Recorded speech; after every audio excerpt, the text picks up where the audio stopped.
Okay, y'all, so I did a thing. So I found myself on this guy's live, St. Reese. You can see him up there. He's the host. And I was telling him about history and I was trying to make a point. And I will be tagging him in this video and talking directly to him.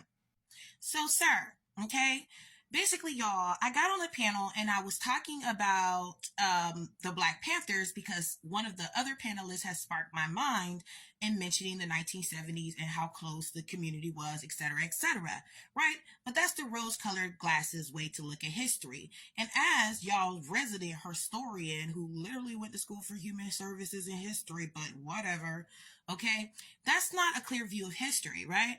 And the reason why I wanted to go down that lane, right, is because one of the mistakes that the Black community is currently making today is the inability to learn from history. And there's a lot that can be learned from the Black liberation movement and the Black Panther movement and the demise, okay, of that whole era and what happened in it. So I get on the panel and I let them know to start. Well, one of the things that led to the demise of the Black Panther Party was the abuse of women. One of the things that led to the demise of the Black liberation movement was the abuse of women. And so St. Reese immediately kicks me off the panel, and all of these guys on the panel start saying I'm lying. They're calling me a liar, y'all. They're attacking me. They're literally going back to it over and over and over again. And then I requested to join the panel again. St. Reese would not let me come back up to defend myself while letting all of these people call me a liar. So let's get into the receipts. So this is an article, Voices of Color, Invisible Women, Sexism in the Black Panther Party. Now, this is based upon two books. It was written in 1994. It was based on the book, A Taste of Power, A Black Woman's Story by Elaine Brown, who was a leader of the Black Panther Party. She was left in leadership of the party when Huey P. Newton went to Cuba. Okay. And the second book she talks about is This Side of Glory by David Hilliard. David Hilliard was also a leader in the Black Panther Party. I believe he was the leader of the Oakland chapter. So it says, right?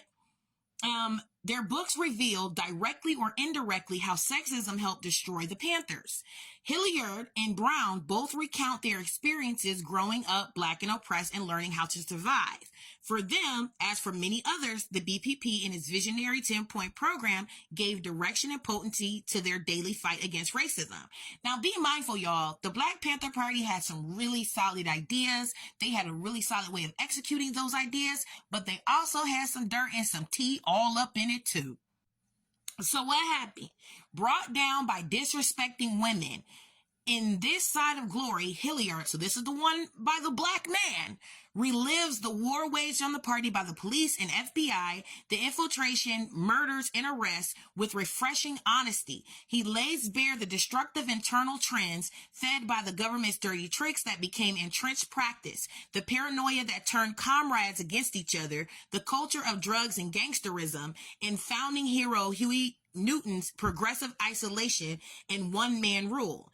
Hilliard has more trouble, however, in discussing sexism, but he says enough for a reader to conclude that poisoned male-female relations must have played an enormous part in disintegrating the party.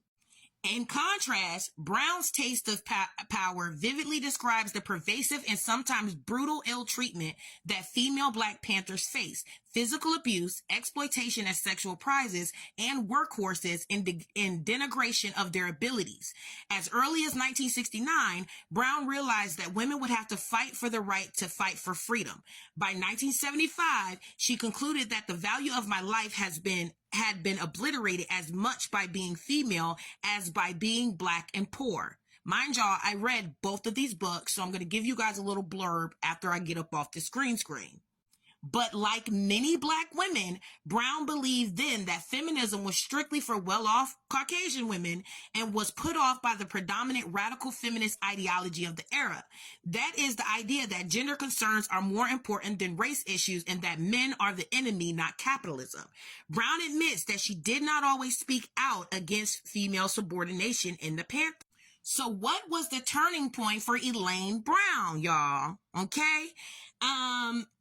She reports that she was finally goaded into action when Regina Davis, who managed the Panthers' highly praised school, ended up in the hospital. The brothers had beaten Davis up and broken her jaw because she reprimanded a male colleague for not carrying out an assignment.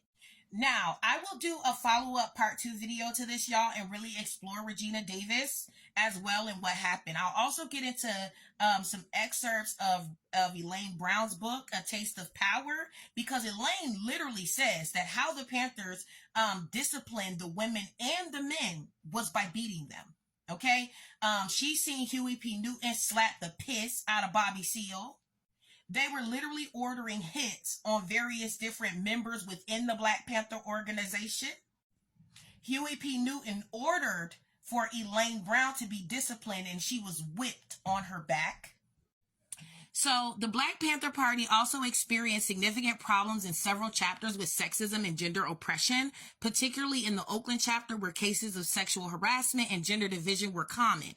When Oakland Panthers arrived to bolster the New York City Panther chapter, after 21 New York leaders were incarcerated, they displayed such chauvinistic attitudes towards New York Panther women that they had to be fended off at gunpoint. So that means the New York chapter, New York City Panthers, when the Oakland Panthers came, they were so chauvinistic, y'all, and nasty towards the women that the men of the New York City Panthers had to, at gunpoint, get them the heck up out of there.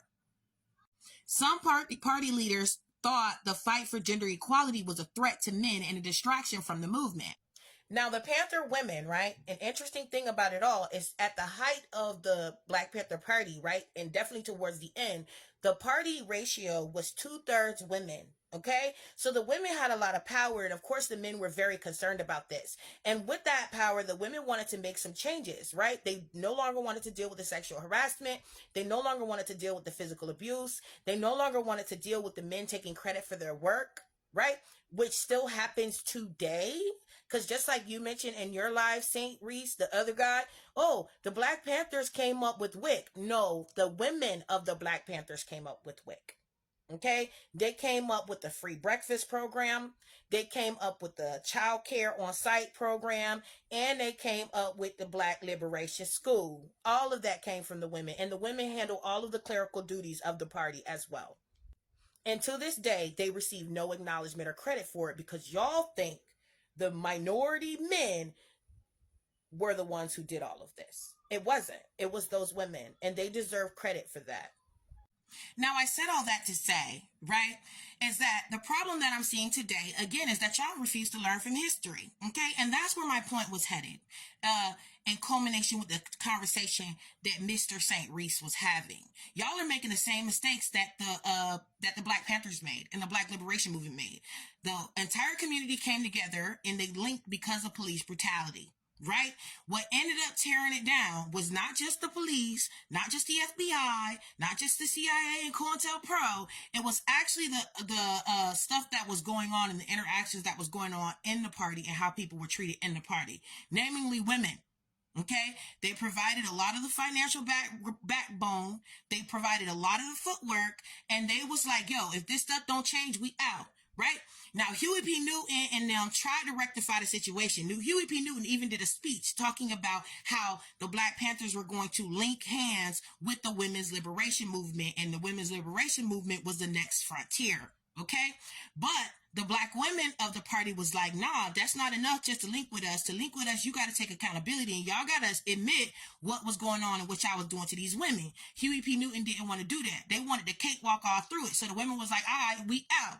Okay, so the Panther Party dismantled in 1972. What happened in 1973? The rise and start of the Black feminist movement. Okay, and let's see if you guys are going to be men, okay, and actually apologize to me for calling me a liar, because all of y'all did, and y'all were wrong.